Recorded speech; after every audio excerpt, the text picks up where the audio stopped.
Inside the Tower of London during the 16th century, there were 3 queens of England who were executed on the scaffold. 2 of them lost their heads by axe, and 1 lost her head by sword, which was said to have been more reliable than the axe. But 2 of these women were wives of King Henry VIII. Anne Boleyn was the Tudor King's second wife, and Katherine Howard was the King's 5th. The pair had both been condemned for treason, but had very different executions. Anne Boleyn found herself a victim of Henry VIII's brutality, and she was implicated in a web of lies and deceit spun by Thomas Cromwell, so that the king could then marry his 3rd wife. But Katherine Howard was executed for cheating on the king. The pair were both buried inside the Tower of London's chapel next to where they lost their heads, and there were even attempts to dissolve and get rid of Katherine Howard's remains. But centuries after their executions, these 2 women were dug up and attempts were made to identify their bodies. But what was found was remarkable, and also what was not found was shocking. Today we look at the exhumations of 2 of Henry VIII's wives, the executed ones.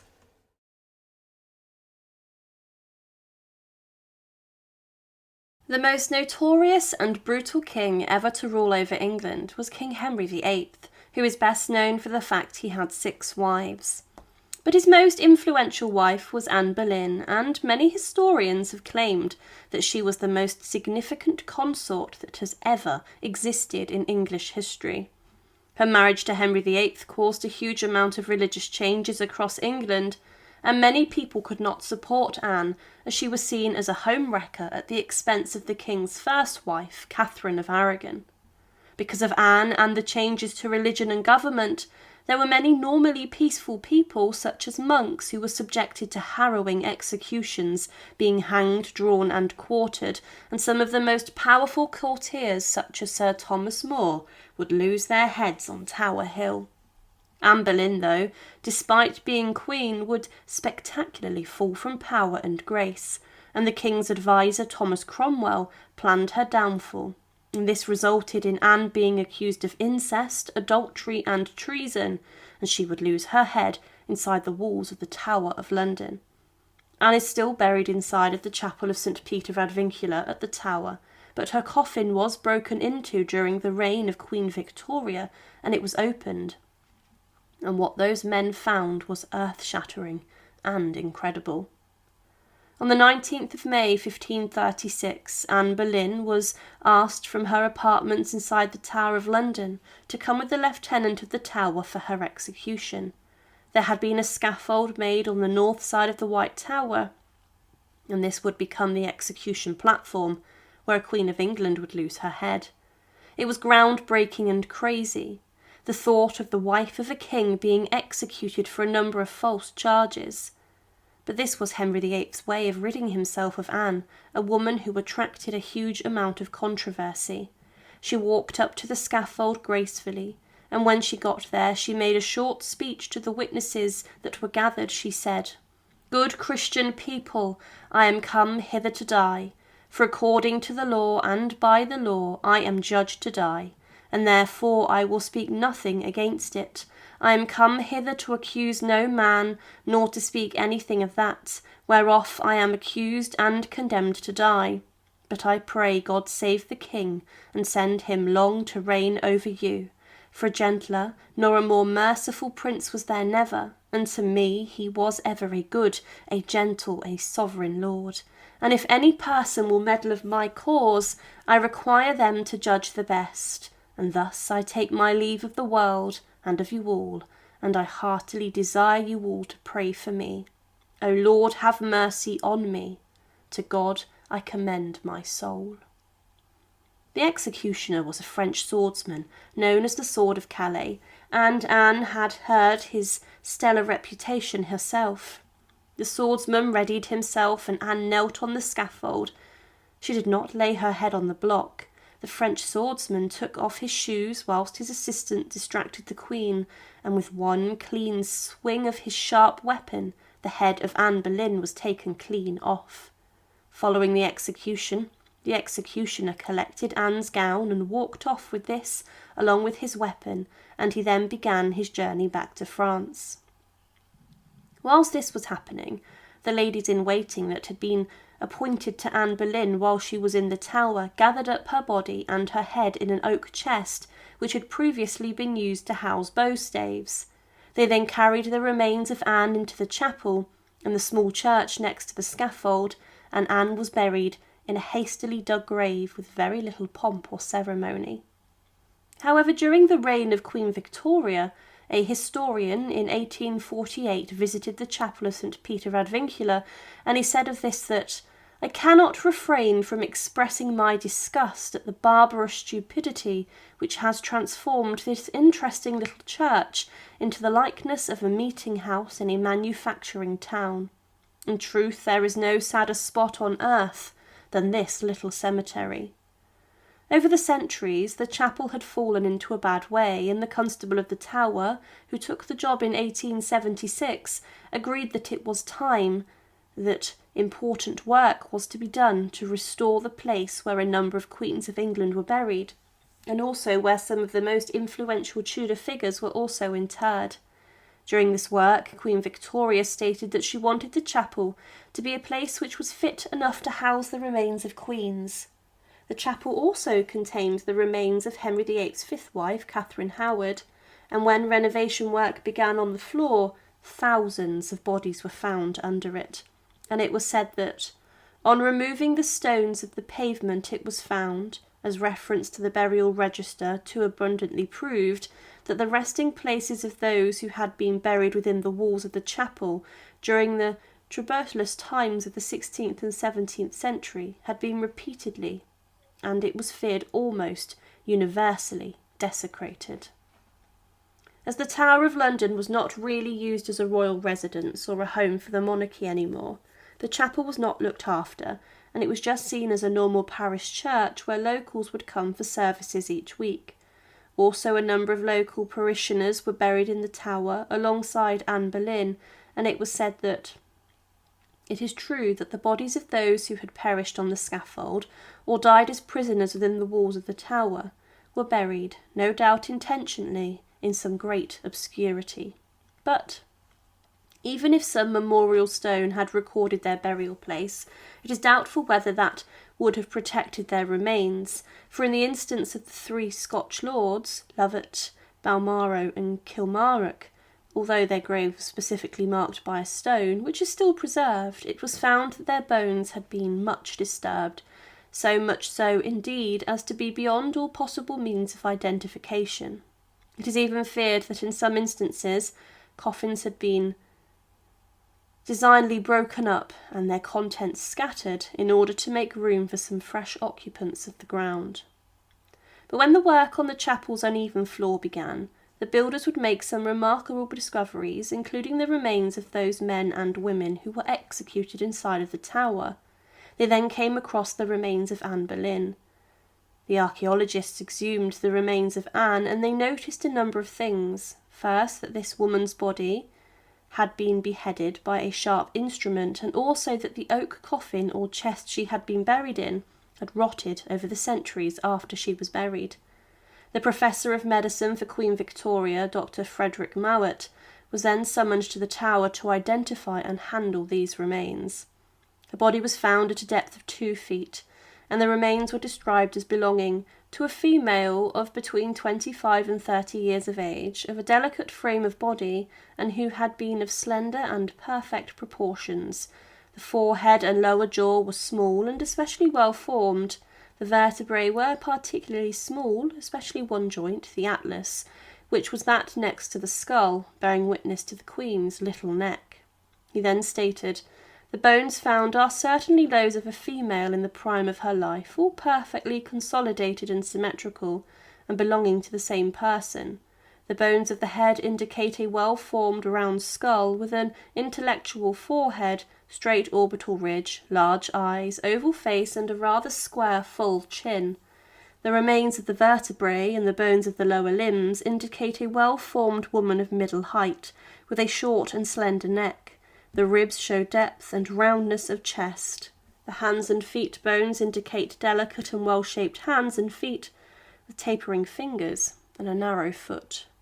Dr. Mowat claimed that the woman in the grave was around 5 foot to 5'3" throughout her life, and he confirmed that her head had been severed from her body.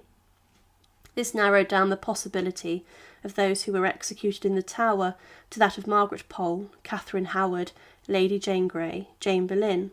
He said that the neck of the woman was characteristically small, which is in keeping with what he knew about Anne Boleyn and her proportions, but the record of burials, which had also been recorded centuries ago, noted also that Anne had been buried roughly in this area.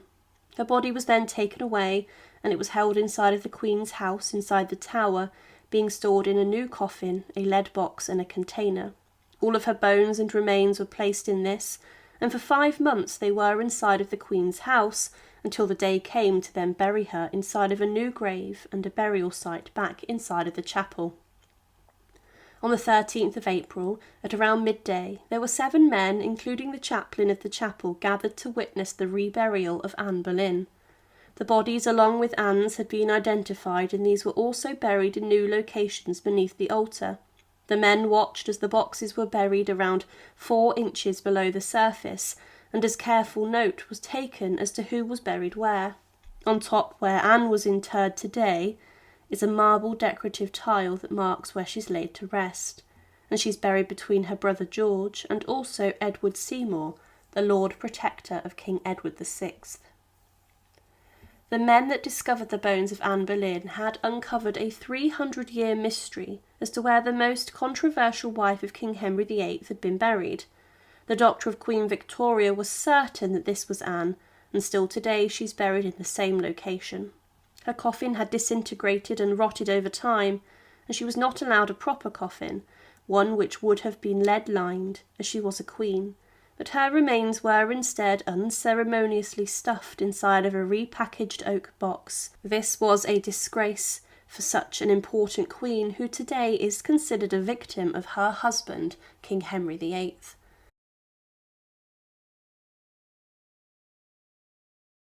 The most notorious King of England was Henry VIII, and he is best remembered for his brutal side, but also the fact he was married 6 times and had 6 different wives. The wives of Henry VIII had very different fates, but possibly the most tragic of them all was Katherine Howard, the 5th wife of the Tudor King.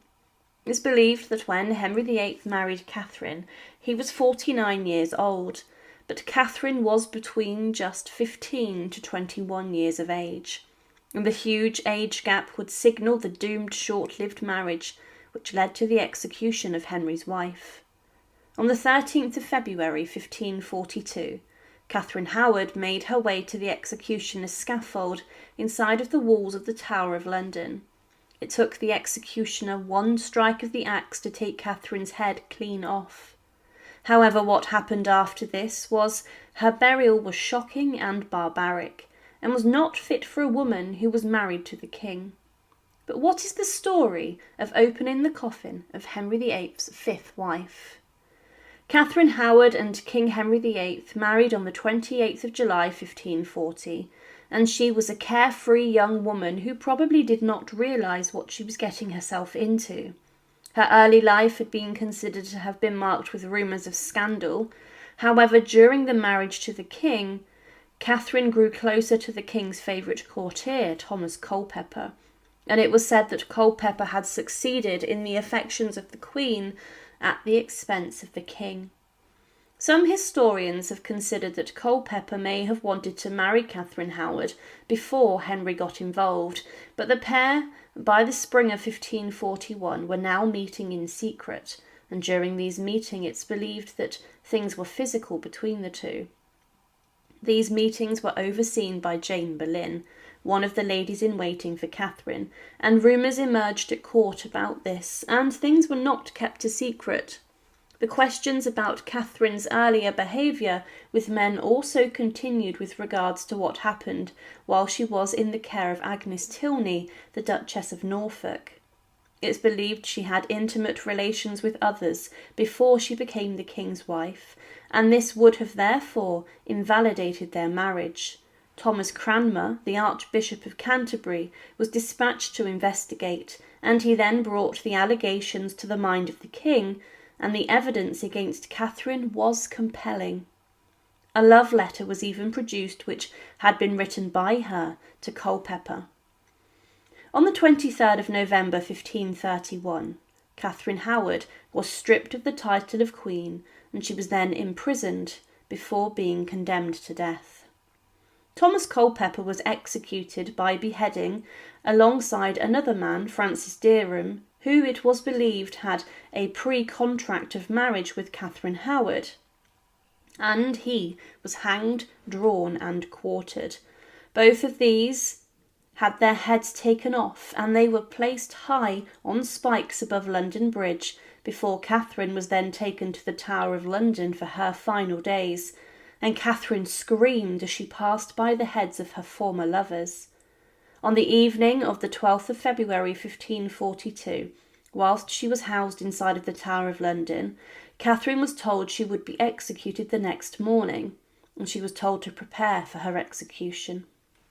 The next morning she was to be executed by axe, and by the commoner's axe, but she was allowed a private execution befitting her status as the king's wife.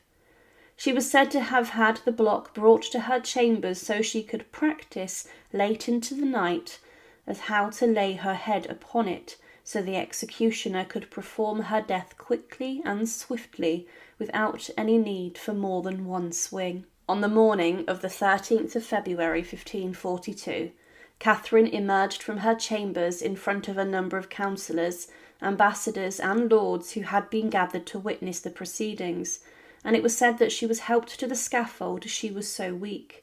An eyewitness claimed, "The Queen was so weak that she could hardly speak, but confessed in few words that she had merited 100 deaths for so offending the King, who had so graciously treated her."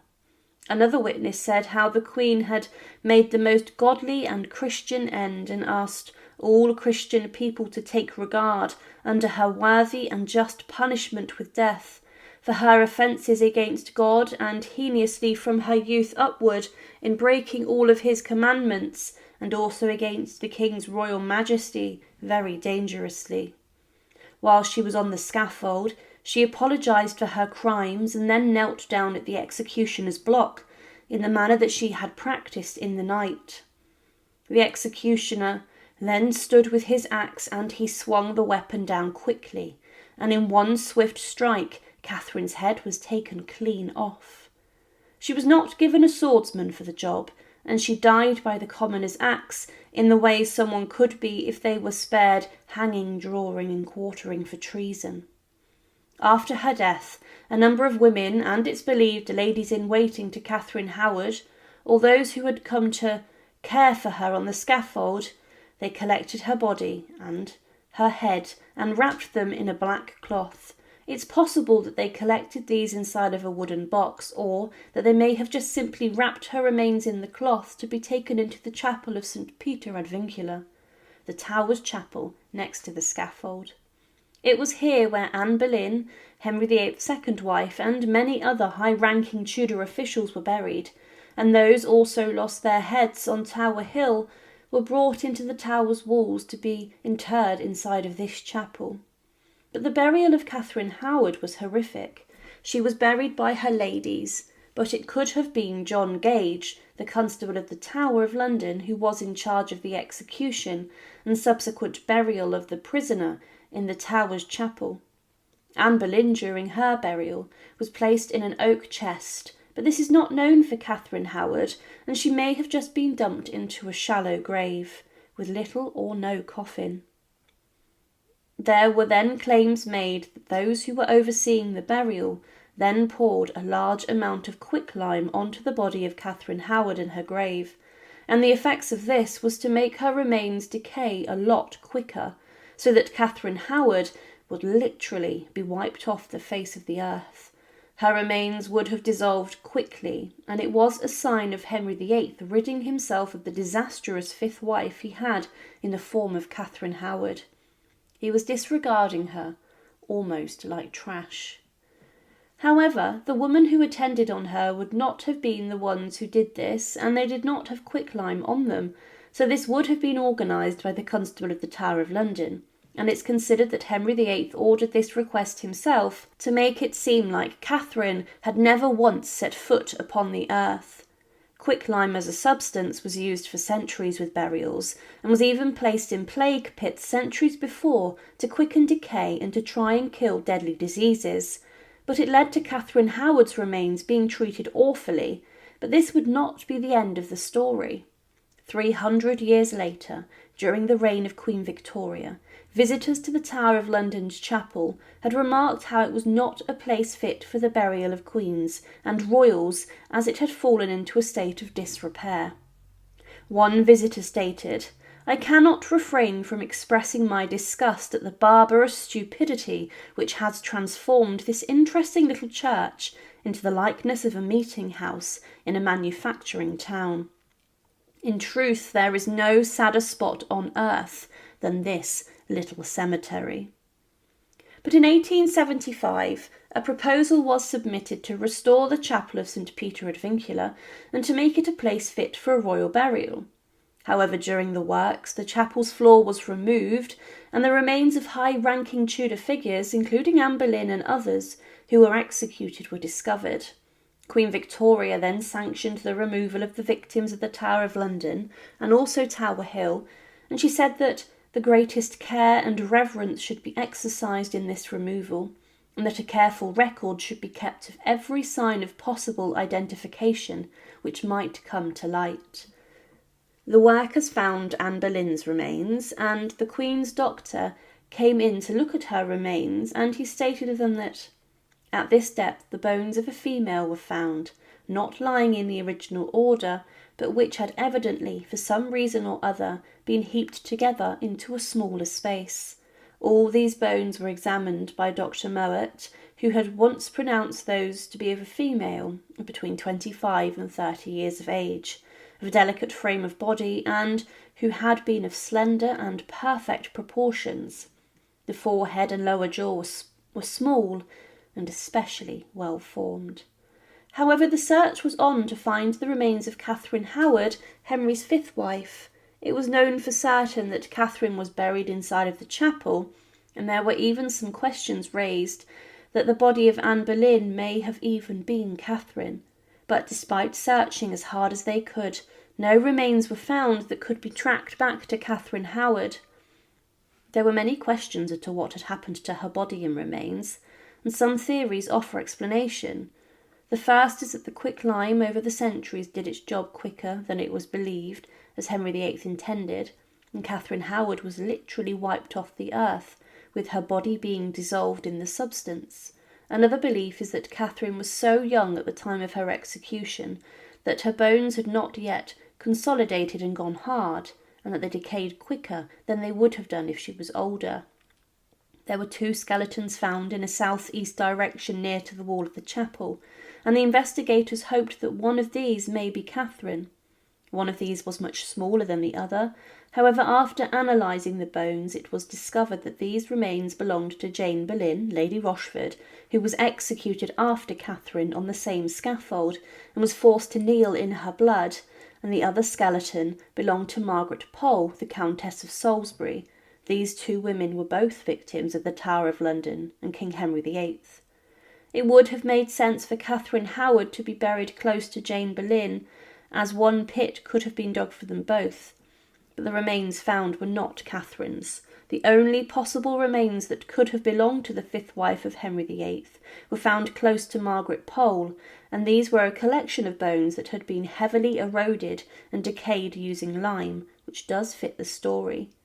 But the story of Henry VIII's 5th wife is a horrific one, and she may have just been a teenager when she lost her head inside the Tower of London at the hands of an axeman.